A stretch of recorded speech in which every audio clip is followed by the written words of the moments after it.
Bem-vindo à nossa aula extra de energias renováveis. Eu decidi fazer essa aula para corrigir o exercício que eu deixei na aula na quinta aula lá sobre dimensionamento e também falar um pouquinho mais sobre o setor de energia. Na tarefa 5 lá de dimensionamento, a proposta era dimensione um sistema solar para um consumidor em Campinas. E aí foram dados que o consumidor é bifásico, que o consumo anual é de 622,5 kWh, que a horas de sol pleno é de 4,9 e que os painéis são policristalinos de 365, já considerando a condição real. Determine aí a capacidade média de geração, a capacidade média de geração do sistema, o número de painéis e a potência do inversor. Então vamos lá, o que interessa. O cálculo da capacidade média é dada pelo consumo médio, CMD, é dado pelo média de consumo menos o consumo mínimo dividido por 30. Então vou pegar os 622.500 lá, os 622,5 kW de consumo e vou tirar os 50 kW que é o consumo mínimo do bivolt. E vou dividir por 30. Fazendo essa conta eu vou chegar a 19.083,33 watts pico por dia. Ou seja, 19 kW aproximadamente. Então essa é a resposta da A. Cálculo B. Calcule a capacidade da média de geração do sistema. A irradiação foi dada, 4,9 watt pico, mas se não fosse dado, você pode ir lá no site da SESB e verificar qual é a localização, dando a latitude e a longitude, usando o Google, e você verifica qual é o valor lá do plano horizontal e pega ele para fazer a continha. Então, a capacidade média de geração do sistema, o CGS, é dada pela capacidade média de consumo, CMD, e dividir pelo horas de sol pleno. Então vai dar os 19.083, lá os 19 kW, dividido por 4,9. Isso vai dar 3.894,55 watts pico dia, ou seja, aproximadamente 3.900 watts pico. É a média de geração. Então nós vamos ter que dimensionar um gerador de aproximadamente 3,9 kW pico dia. Quantos painéis vão precisar para isso? Então a gente pega um painel de 365 que foi dado, esse já é o dado com as perdas, considerando 20% de perda. Se eu olhar um catálogo desse cara, ele vai ser 25% maior, então você pega o 365 e multiplica por 1,25, você vai chegar a 456 watts pico, então esse é um painel de catálogo de 450 watts pico, né? Usando a Standard Condition lá. Então vou pegar esse 365 aí e vou simplesmente dividir ele, eu vou pegar os 3.800, né? Os 3.894,55 e vou dividir ele por 365, que é a quantidade gerada por cada painel. Isso vai dar 10,67. Não tem como botar 10 painéis e meio, então a gente arredonda para cima.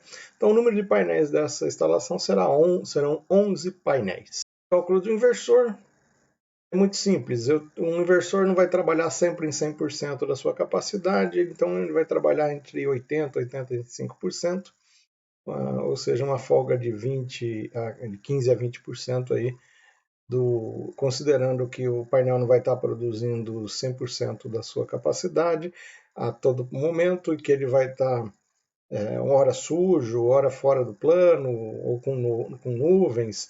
Então, uma folga de 15% a 20% aí é uma folga razoável para o inversor.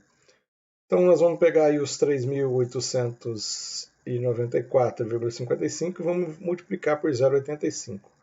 Eu vou chegar aí aproximadamente a 3.400. Vou pegar o mesmo valor e multiplicar aí por 0,80 e vai dar 3.200 watts. Aí eu chego à conclusão que eu vou precisar de um MPPT de aproximadamente 3.500 watts. Ou seja, o meu inversor de frequência tem que ter uma potência aí de 3.500 watts, preferencialmente em MPPT. Aí então as respostas do nosso exercício. Vamos falar um pouquinho mais sobre o sistema solar, né, sobre o futuro das energias renováveis. Afinal, eu falei que eu ia falar um pouquinho no tópico 5 sobre o futuro das energias renováveis. Nós vimos que as energias renováveis elas não são totalmente inofensivas ao meio ambiente, como se pode pensar à primeira vista. A energia eólica, ela produz ruído, ela modifica as correntes eólicas, ela é responsável por mortes de algumas espécies de aves e morcegos, mas ela é uma solução de energia limpa. E, diferente da energia solar, ela pode ser produzida à noite, só que ela gera ruído, então é uma energia suja, vamos dizer assim, né? A energia hidrelétrica, ela fornece lá grande quantidade de energia, só que eu preciso ter primeiro o local para fazer a barragem, mas ela inunda florestas e essas florestas produzem CO2. Também a evaporação dos lagos produz modificação no clima e os impactos ambientais aí da geração da hidrelétrica. Então, não é uma energia lá muito limpa, mas aqui no Brasil ela é uma solução bastante usada, porque nós temos bastante recurso hídrico.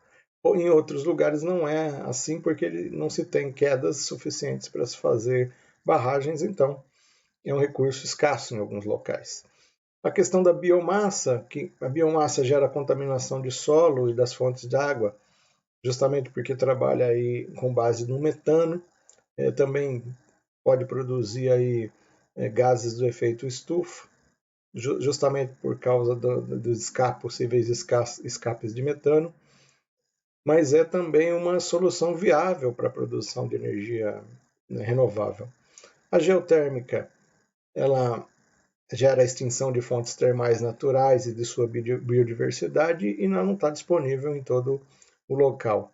E a nossa energia solar, que por mais que a gente ache que ela é limpa, os componentes eletrônicos têm metais pesados, como chumbo e outros contaminantes, e além do mais geram lixo eletrônico.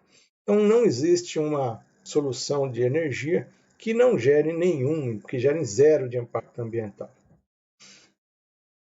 Como atualmente existe uma grande aposta na energia fotovoltaica, as empresas estão investindo em soluções cada vez mais criativas para se fazer as edificações usando telhados fotovoltaicos.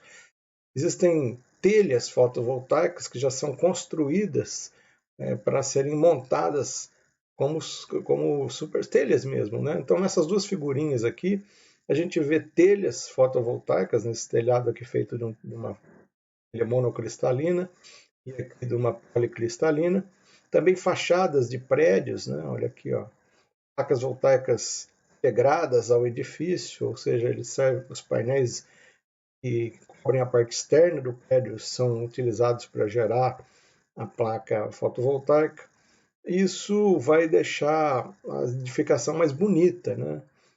Essa é uma das vantagens da energia solar. Ela não gera ruído, ela diferente da eólica, e ela pode ser perfeitamente integrada ao telhado ou à fachada do edifício. No campo experimental, existem experimentos aí que fazem abordagem sobre folhas artificiais, ou seja, são elementos que usam o mesmo princípio da fotossíntese para gerar eletricidade. Uma dessas abordagens ela consiste em substituir lá o silício dos semicondutores por complexos de proteínas extraídos de células naturais para que se possa construir a fotossíntese. Já foi demonstrado na Alemanha que é possível fazer com materiais biológicos e sintéticos essa folha que produz energia elétrica. Então seria uma folha que dá choque, certo?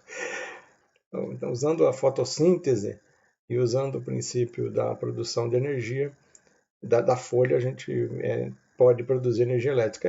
É no campo experimental, mas já se pode produzir essa folha com formato de folha. O que vocês estão vendo nessa foto aí não é forragem, ela é artificial, ela foi produzida em laboratório. Então essa casinha bonitinha aí, toda verdinha, parece imitação de folha, na verdade não é uma folha. Ela está sobre a parede, portanto ela ajuda na estabilidade térmica do imóvel, mas está aí o invento, né, no formato de folha. Ela tem um silício, ainda é feita de silício, não é feita de material biológico, né? Esse novo modelo quer obter energia renovável através desse formato aí de uma uma folhagem sobre a edificação. Então é feito de pequenas folhinhas de silício e cada uma tem a capacidade de produzir energia eólica. E essas folhas elas podem ser personalizadas para se transformar no gosto do cliente. Então pode ser um mercado futuro aí para a geração de energia. O que certamente vamos entrar é a questão do carro elétrico. Né? Muitas vezes você vai para o trabalho, larga o carro no sol o dia inteiro e só vai usar ele no final do dia. Então ele fica estacionado lá no estacionamento na maior parte do tempo tomando sol. Então carros elétricos para uso urbano, com deslocamentos de curta distância, utilizando painéis fotovoltaicos, eles são aí uma solução, aí, usando a tecnologia de filme fino. Eles se parecem exatamente como vidros, vão se comportar como vidros.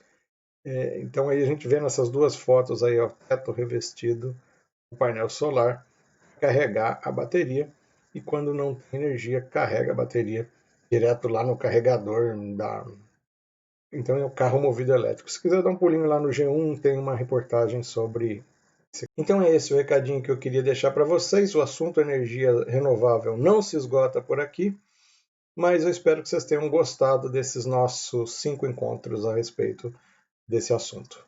Um abraço e até a próxima.